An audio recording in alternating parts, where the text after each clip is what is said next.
You've heard of oxytocin, right? The love hormone, the cuddle chemical. It's supposed to be the key to bonding, trust, and all those warm, fuzzy feelings. But what if I told you that everything you think you know about oxytocin is wrong? What if this so-called love hormone has a dark side? Scientists conducted a fascinating experiment. They gave a group of people a nasal spray containing oxytocin and then tested their reactions to other people's misfortunes. The results were shocking. The oxytocin didn't make them more empathetic or compassionate. Instead, it made them feel more pleasure at others' pain. That's right, oxytocin actually increased Schadenfreude. This discovery completely flips the script on what we thought this hormone does. So, how is this possible? How can the love hormone make us well less loving? To understand this, we need to dig deeper into what oxytocin really is. For decades, it's been celebrated as the biological basis for our social connections.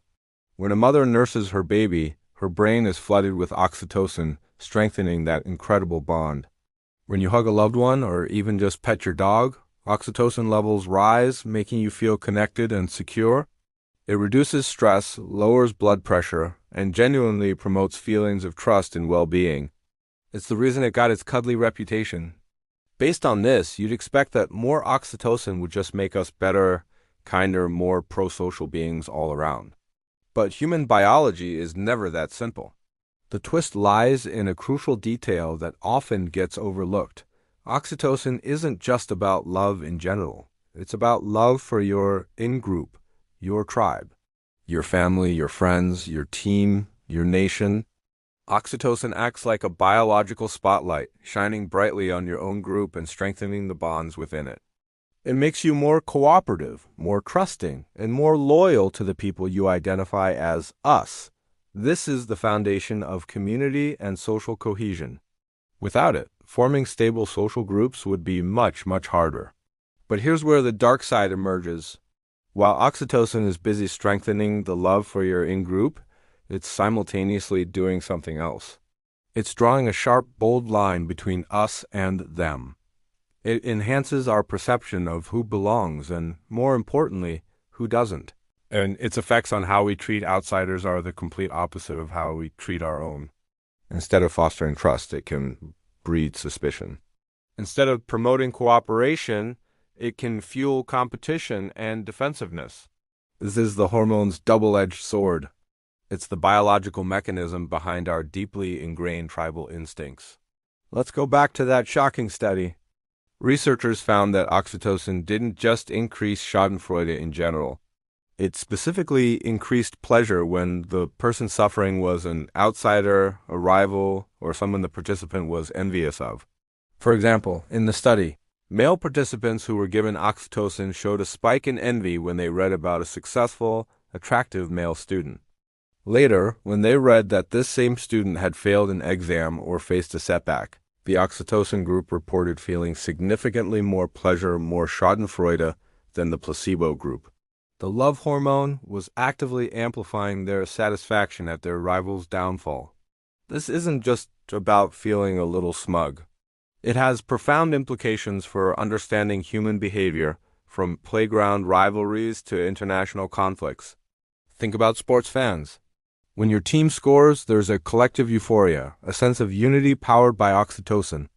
But when the rival team fumbles the ball or gets a penalty, that feeling of delight you get, that's the other side of the oxytocin coin.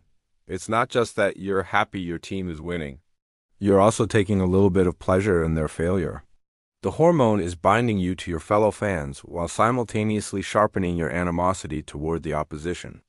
This us versus them effect is deeply rooted in our evolutionary history. For our ancestors, survival depended on the strength and cohesion of their small tribe.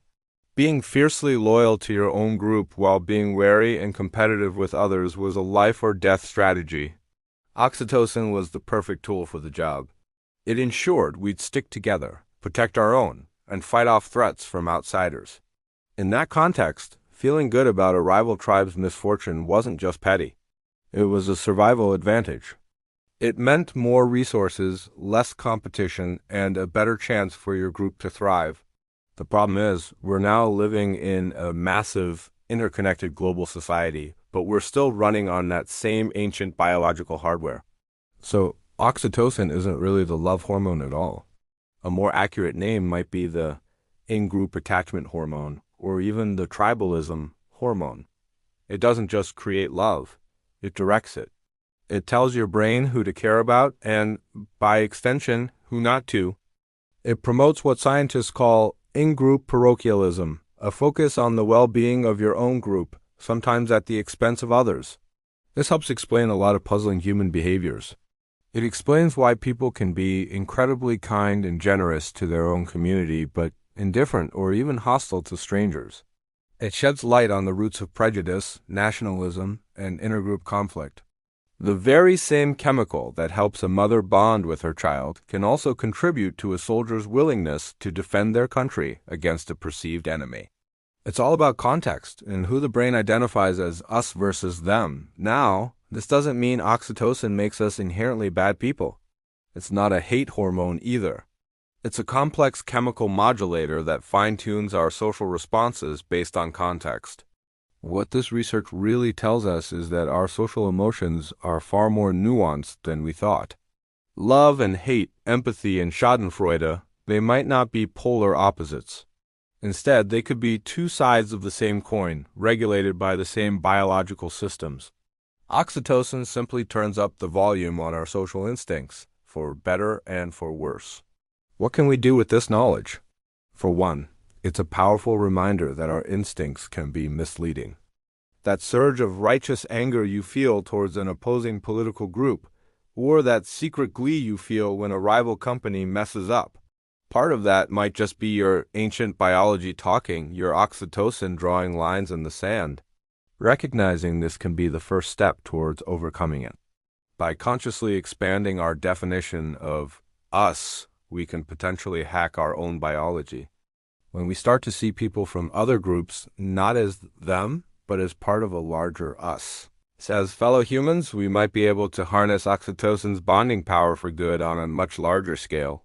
It's about being mindful of our tribal tendencies and making a conscious choice to extend our circle of compassion. The story of oxytocin is a fascinating look into the complexities of the human brain.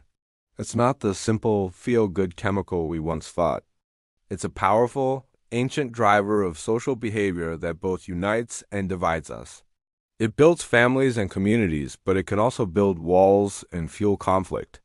The real love hormone might not be a chemical at all, but a conscious choice to see the humanity in everyone, both inside and outside our tribe. Thanks so much for watching. What do you think about this darker side of oxytocin? Let me know in the comments below. And if you enjoyed this journey into the weird world of human biology, don't forget to like this video and subscribe for more content that will change the way you see yourself. See you in the next one.